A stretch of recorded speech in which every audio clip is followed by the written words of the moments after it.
내가 가장 후회하지 않는 일, 예수를 따르는 일, 내 금을 버리고 내 살들 뒤로 하고 나를 부르신 주님과 동행하는 일, 나의 평생에 소원하는 일, 예수를 닮아가는 일,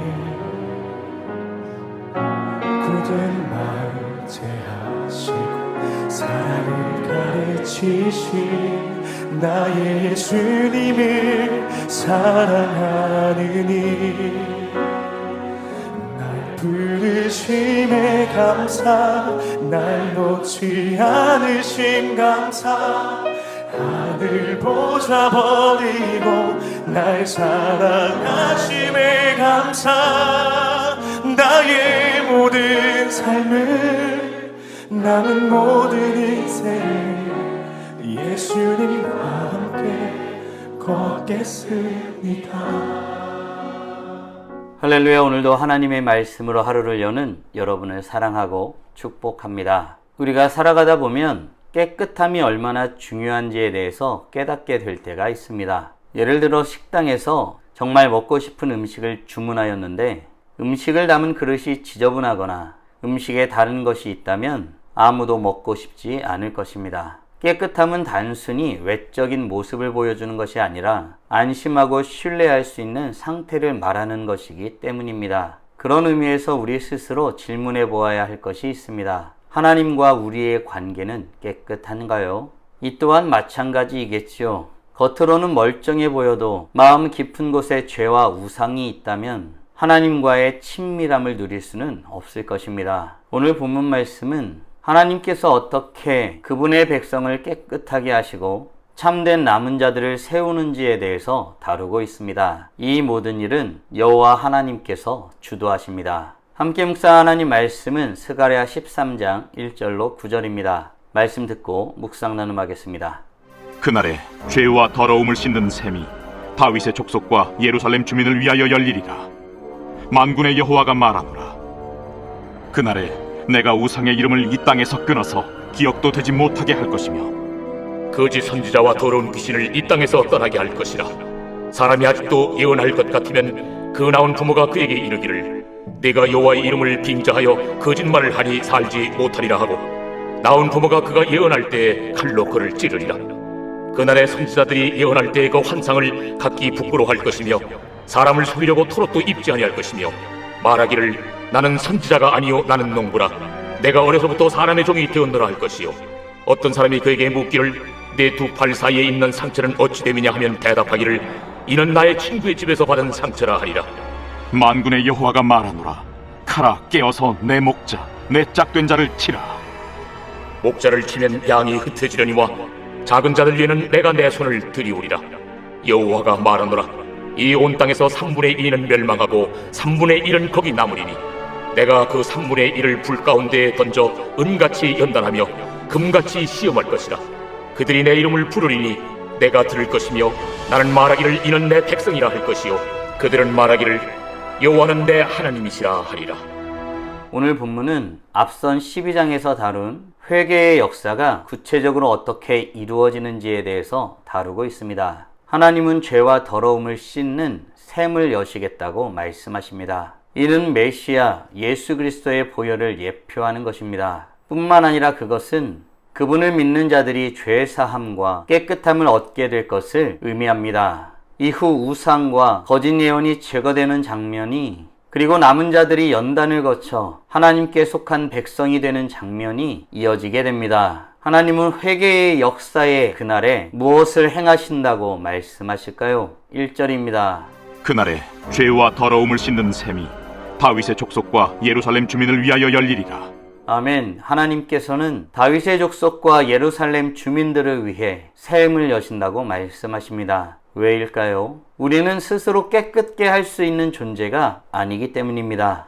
여기서의 샘은 단순한 물이 아니라 죄와 더러움을 깨끗이 씻으시는 하나님의 은혜를 뜻합니다. 요한일서 1장 7절은 그 아들 예수의 피가 우리를 모든 죄에서 깨끗하게 하실 것이요 라고 말씀하고 있습니다. 사랑하는 성도 여러분, 우리는 주께서 우리에게 허락하신 죄와 더러움을 씻는 샘에 나아가기를 원하고 계시나요? 우리의 힘과 노력, 결단으로는 마음 깊이 묻은 죄의 얼룩을 하나도 제할 수 없을 것입니다. 그러나 주님의 피는 우리의 모든 것을 완전히 씻어냅니다. 우리가 해야 할 일은 다른 것이 아니라 그 샘 앞에 나아가는 것입니다. 바라기는 우리 모두 우리의 죄와 더러움을 씻어내는 하나님의 은혜 가운데 나아가기를 힘쓰는 복된 하나님의 자녀들 되길 간절히 소원합니다.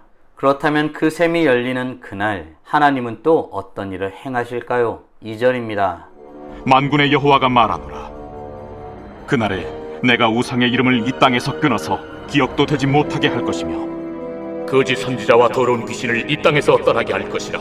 아멘. 하나님은 죄와 관련된 것들을 제하시겠다고 말씀하십니다. 하나님은 단순히 죄를 용서하실 뿐 아니라 죄의 근원인 우상과 거짓된 영향력을 뿌리 뽑으십니다. 거짓 예언자들이 스스로를 부끄러워하며 예언을 그만두게 될 것입니다. 이 모습은 하나님 나라에서는 진리 외에는 설 자리가 없음을 보여주는 것이죠. 에베소서 4장 25절은 그런즉 거짓을 버리고 각각 그 이웃과 더불어 참된 것을 말하라고 권하고 있습니다. 사랑하는 성도 여러분, 우리는 어떻습니까? 우리는 죄와 더러움 가운데 깨끗하여질 뿐 아니라 그런 영향력 안에서 해방되길 원하고 계시나요?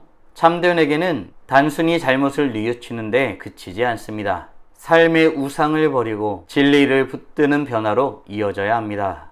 바라기는 우리 모두 하나님께서 씻기신 죄와 더러움 가운데서 자유케 된 자로서 주의 은혜를 붙들고 진리 가운데 살아가는 복된 하나님의 자녀들 되길 간절히 소원합니다. 하나님의 이 놀라운 은혜 가운데 더 이상 일어날 일은 아무것도 없는 것일까요? 또 어떤 일이 일어나게 될까요? 9절입니다.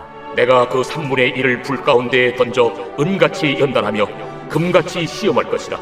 그들이 내 이름을 부르리니 내가 들을 것이며 나는 말하기를 이는 내 백성이라 할 것이요 그들은 말하기를 여호와는 내 하나님이시라 하리라.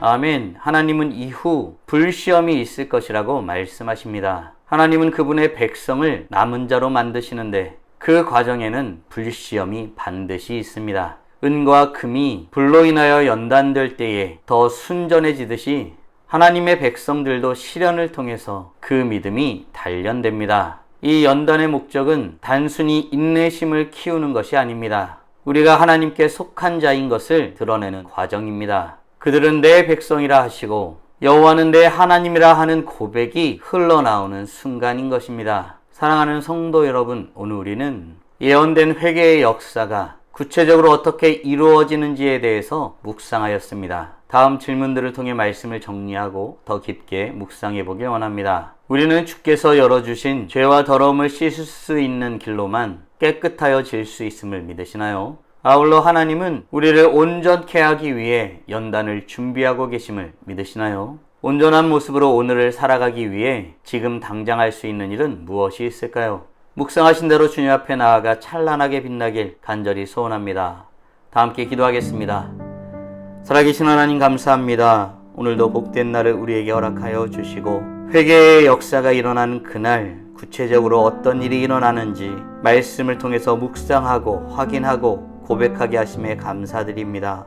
주께서 허락하신 놀라운 은혜의 자리로 말미암아 우리가 깨끗하여질 수 있음을 고백하게 됩니다. 다른 것이 우리를 깨끗게 한 것이 아니라 주께서 허락하신 유일한 길로만 우리가 깨끗하여질 수 있음을 고백합니다. 그리하여 온전히 주님만을 바라봅니다. 주님께서 우리를 깨끗게 하시고 온전케 하실 수 있는 분이심을 고백하며 주님 앞에 나아갑니다. 뿐만 아니라 주님은 우리를 온전케 하기 위해 연단을 준비하는 분이심을 깨닫고 고백하게 하심에 감사드립니다. 주님을 믿는 믿음으로 그 어떤 연단이라도 견디어내며 순전함으로 나아오는 복된 하나님의 자녀들 될 수 있도록 은혜 내려 주시옵소서. 이로써 찬란하게 빛나는 우리 모두가 되게 하여 주시고 오늘도 주님과 함께 살고 이웃과 함께 살아 우리의 삶을 통하여 영광 돌리게 하여 주시옵소서. 이 모든 말씀 우리 주 예수 그리스도의 이름으로 기도드리옵나이다. 아멘.